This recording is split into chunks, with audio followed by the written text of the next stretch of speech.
2D platformers. You've played them, your mom's played them, everybody has played a 2D platformer. From the original Super Mario Bros. On the Nintendo Entertainment System, all the way to the games like Celeste on the next-gen hardware. But what is a 2D platformer? Basically, in 2D games, you can move side to side, and your main tool of disposal is typically the jump button. These games typically follow a strict and linear course from point A to point B. You smooth-brained gamer children may be thinking, "Oh my god, mommy, it's not 3D, no guns, no battle royale, what am I gonna do? No battle pass system, no skins? Oh my god." Basically, kids, these games are usually good, unlike my bad. Actually though, these games are also pretty hit or miss in my opinion. Some games are masterpieces or complete piles of dog shit in the 2D platforming genre. But what's the most important part of a 2D platformer? For me anyways. Is it the graphics? No. The engaging and thrilling story? Hopefully not, because I don't think most 2D platformers even achieve that. The movement and feeling of a character? Yeah, that's one factor, but the most important factor for me anyways is level design. If the level doesn't feel good to go across from point A to point B, then what's the point? If it's not fun, why bother? Let's go back to 1985 for me to explain. Level 1-1 in Super Mario Bros. Is the pinnacle of video game design in general. This level is used even in today's schools in video game design, which it teaches you how and why this level is so important. So imagine the perspective of being a noob. When you first hop onto this level, you can see how Mario's in the far left of the corner, showing that you have to move right to progress forward through the stage. And you see the Goomba, and you're like, okay, that guy looks super mean. So either run into it and die, and you realize, okay, this is a bad thing, and it teaches you that you have to jump over it or jump on it to avoid it. Once you learn this, you can move on until the next phase where there's a power block. You hit the power blocks because they're going stature, and you see a mushroom come out. As someone who is new to video games, you have no idea if this is a hostile or if it's not hostile. So either try jumping over it or jumping on top of it. Once you hit it, you realize that your character has grown, which represents strength and power, showing that this item is actually helpful to you throughout the course of this game. Extra credits made a video explaining this way better than me, so if you're interested, check it out. But Yuvraj, why is it important again? Why are you telling me these random things, and why are you giving me this example? It's important because it teaches you the mechanics of the game without a stupid log cutscene or a big text box explaining everything. You get the feeling that you learn everything yourself, and that was the intention that these genius game designers had in store for the user and player to experience for themselves. So out of all 2D platforms that I've played, which is a shit ton, which one do I believe is the greatest 2D platformer of all time? This is extremely difficult. Out of all of these games, hands down, and this is very hard, it has to go to Donkey Kong Tropical Freeze. Donkey Kong Tropical Freeze is the pinnacle of video game design. Retro Studios, the same people who worked on the Metroid Prime trilogy and Donkey Kong Country Returns series, made, in my opinion, the most expertly crafted 2D platformer of all time. From the level design to the world building and movement, this game is able to exceed some of the most critically acclaimed games of all time. After Donkey Kong Country Returns sold a mere and shallow 6.5 million copies on the Wii, it's almost impossible that it wouldn't get a sequel. And it did. Furthermore, the game was well received, and people started having hope for the franchise after games like these. Oh no! What? Bitch, I get stunts on that ass! Alright, here we go. I know, it sucked to be a Donkey Kong fan back in those times. Retro started development on the sequel for Nintendo's successor to the Wii U. And you already know how this is gonna go down. Whenever you bring up the Wii U, it's always the same story, the same horrors that you always experience. And the game sold worse than Donkey Kong Country Returns did. Was it because the game didn't live up to the hype? Was it not innovative enough for the genre and series? Or was it just a bad game? No. It's because the Wii U sold like shit, making this game also sell like shit. However, when this game was ported onto the Switch, it sold even better than it did originally. So, thank God that happened, because this game deserves all the recognition it needs, even more. So now we got this out of the way, let's start off with the story of this game. The story is fairly simple. Donkey Kong is out here chilling with his homies, eating a nice banana cake for his 30th anniversary, and all of a sudden, shit goes down fast, real bad. A bunch of penguins pull up on their boats and pull up to the island for a drive-by and knock DK and his friends out of the island, and now their goal is to go back to the island and save it. And that's pretty much it for the beginning of the story. While not anything crazy, it gives you incentive and a reason to move forward and to give you a long-lasting goal, which is saving the damn island. but nobody plays this game for the story, right? Hopefully not, because it's not an amazing story in my opinion. Well, I usually play it for the gameplay, and hopefully you do as well. And this is where I'm going to be a goddamn fanboy. The levels in this game are masterfully crafted and so well made. Each and every level in this game is filled with new and interesting ideas. Every level introduces something new and evolves that concept to its fullest and grandest potential. Here's an example. Take level 3-2 Boab Bonanza. This is one of the most lighter and the least complex stages in the game, so it'll be the easiest for my dumbass to explain and pretty easy for you to understand as well. You start off on one of these flower platforms that act as a tool to allow you to reach further places, and I love how the platforms in this game all have a purpose and a meaning in its story and its gameplay. Okay, hold up guys, please wait, I'm gonna fanboy real quick. I gotta let this out. I can't contain it, okay, but I know this is a very small detail, but every platform in this game has a fucking placement to it, and it fits the world. Every single goddamn platformer is not floating like certain games, okay? Each platform is connected in any way possible, like this crumbling platform which is barely held on by pieces of wood. How these moving crates are being held on by pieces of sturdy rope. How this rolling blade is creating new platforms for you to traverse through. How these platforms are part of tree branches. How these platforms have been pulled out of the ground. How these platforms are being cut by how this flipping jelly platform and stay flipping around because this whole platform got a whole gear mechanism just to be only used in one freaking level. This very small detail shows how much care the developers had for this game. These are some of the few reasons why I adore this game and why I think it's a masterclass. The level of detail and care put into these levels is simply astonishing. So back to what I said earlier. Sorry for my little rant. I just had to let that out real quick. So basically, these flower platforms tilt on what side you're standing on, right? So the game introduces a mechanic in a simple way, without a piece of text being thrown at you, okay? And there's these spiked pieces of fruit that fall off from the trees, and you prevent getting hurt by them by jumping over them, of course. The game progresses these concepts further and further until both of these concepts are merged together in the final segment. In the final segment, there's a giant piece of fruit going after you, and you have to utilize the plants to escape it from destroying your ass cheeks. The game does this basically every level over and over again with brand new ideas, and these ideas are usually never recycled again. So the amount of uniqueness and variation each level brings is simply outstanding and incredible. The levels are so good that even the waters level are good. Nobody says water levels are good, okay? I never had a good water level stage, man. Get out of here with that shit. The only games that can compete with the amount of ideas and concepts being thrown out on you is the Super Mario Galaxy series, which are some of my favorite games of all time. While Retro was developing this game, the employees competed against each other to see who could make the better level and more innovative level as well. This made them push forward and work even harder to make even better levels. This is the type of shit I love to see during development. I know it's difficult for developers who are forced to work on something they're not passionate about, but I'm telling you, come on companies. Passion goes a long way when it comes to video games, because you could actually see care and focus being put onto the game and title. And it also relates to sales as well, because the better the game, the more money you're gonna make. Come on, you greedy cucklords. But let's continue on with the game. The game has a total of 6 worlds and 1 special world. It's not your typical Mario game where you have a grass world, sand world, ice world, mountain world, your generic fire world, all that generic stuff. Instead, the game starts off in a tropical jungle, to a mountain during the fall season, to a beautiful and gorgeous savanna. And oh, this level right here, man, this level gives me so many Lion King vibes. Probably my favorite level in the game. I love this level with this song. Holy shit, I'm sorry. All the way to a shearing and mystical tropical cove, to a Kool-Aid Man Island, and all the way back to where you got clapped at DK Island, which turned into a winter mess. Each level is completely unique and is always different from the next. Some games can't do that, and here's an example, okay?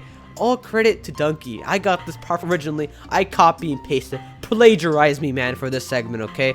But I gotta show you this example. So I'm gonna show you one level from Tropical Freeze and one level for Super Mario Bros. Wii U, okay? You gotta just watch this real quick, okay? Just compare the two.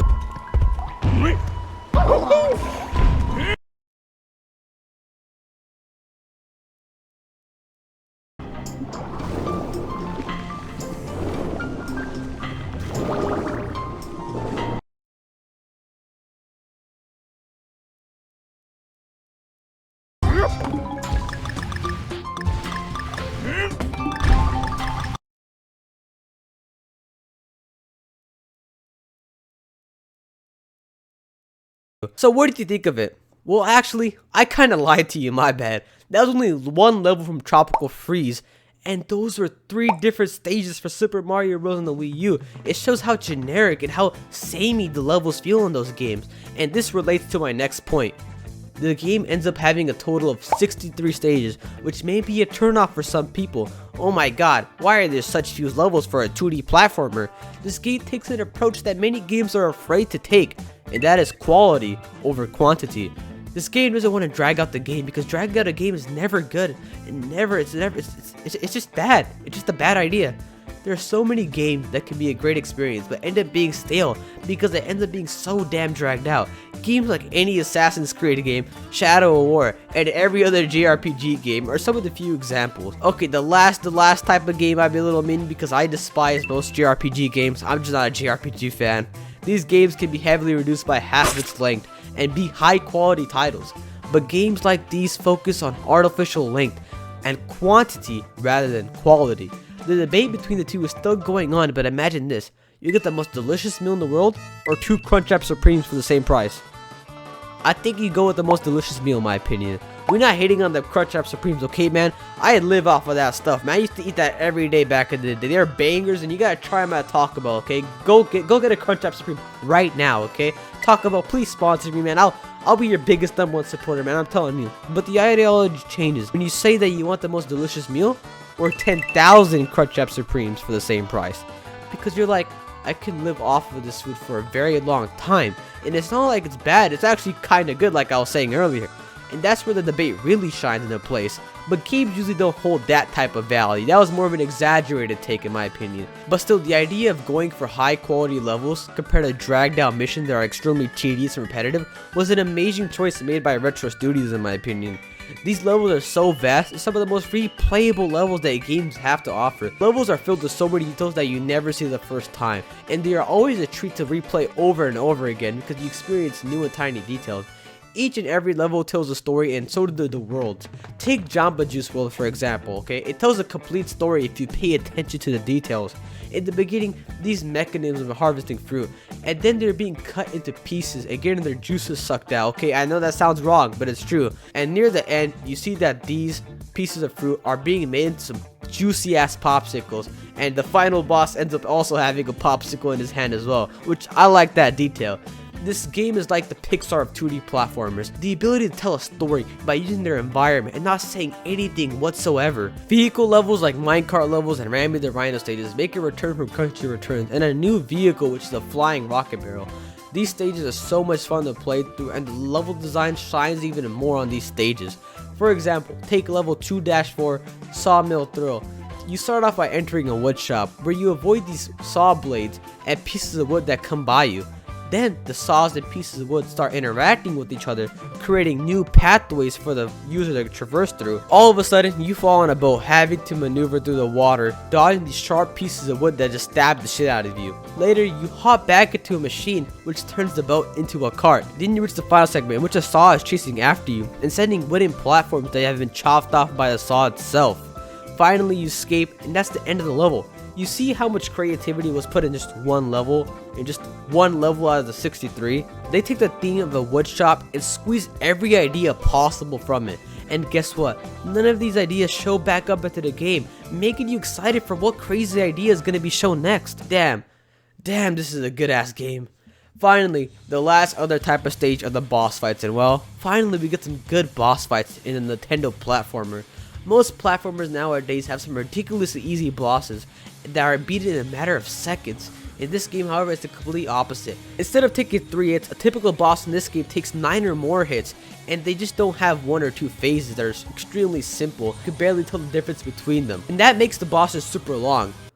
But there's one flaw with the bosses in my opinion, and that there's no checkpoints. Whenever you die from a boss, you have to start from scratch over and over again, and it's not a bonus stage that is completely optional. You have to beat these bosses to progress through the game. If you struggle a lot, the bosses may be repetitive and may sour your taste a teeny bit. However, gamer Chad like me had no issues whatsoever, but I did die a lot on this boss for some reason. But these bosses are an example of how most bosses in a 2D platformer should be. An actual boss, not some weak ass pussy. Bosses are meant to be a threat, and these bosses are definitely that. But this relates to my biggest nitpick in the game, and that's the final boss. When you are introduced to him, he looked so badass, and it makes you excited to see how cool and menacing he's going to be. But once you reach that point, I was a little disappointed. The man was just a dummy thick walrus. The boss itself wasn't bad, it was just a bit disappointing being the final climactic moment in the game. If it was the final boss in an average game, I wouldn't mind, but a game this incredible could have gotten the better fight in my opinion. However, this is just a nitpick of mine, and many people enjoyed this boss fight. And once you beat that boss, that's it. You're done with the game, and you realize you experienced an expertly crafted 2D platformer. After those credits rolls, revealing the amazing creators who made this masterpiece of a game, Donkey Kong receives a gift with the final relic, and after unlocking all of the relics, you receive the bonus world with 3 levels, and yeah, they're fucking hard. Those 3 levels are also platforming goodness and challenge the shit out of you. Arguably the 3 hardest levels in the game, in my opinion.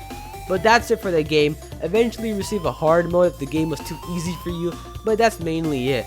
So with a game like this, you have a perfect foundation for an amazing 2D platformer.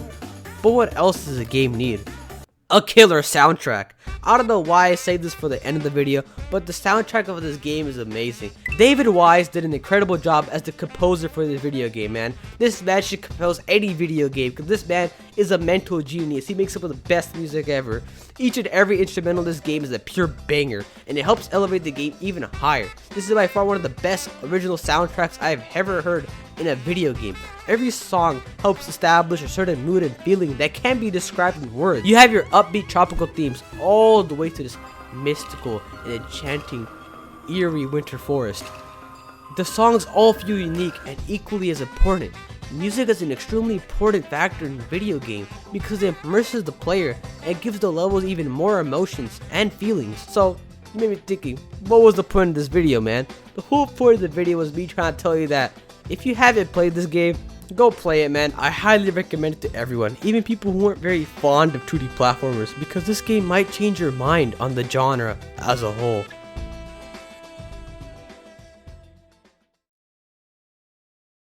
I've always wanted to make this video, guys, ever since the beginning, ever since I started my channel, and now I finally did it, guys. So thank you guys so much if you watched it all the way up until this point, guys and gals. Really appreciate you guys watching me make a crappy video, okay, guys? Thank you guys so much for watching it.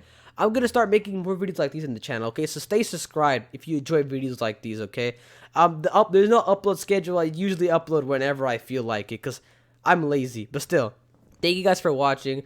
And I'm sorry for people who like my commentary videos back in the day, but I'm taking a little break from that from now. I might go back to it into the future, but for now, I want to make more video game style analysis videos like this, okay? And hopefully you guys support me through my journey here, okay, guys? So thank you guys for watching. Hopefully you guys have a great day and an excellent day. Go play Donkey Kong Tropical Freeze. Go get a Wii U. I don't know, man. It's worth it, man. It's a legit 10 out of 10. But thank you guys for watching again. Have a great day, and I hope you guys, I don't know, but I'll see you guys in the future, okay, guys? Hope you all have a great week, great spring break, whatever you're in, okay? Hope you have a great life, okay, guys? See you guys.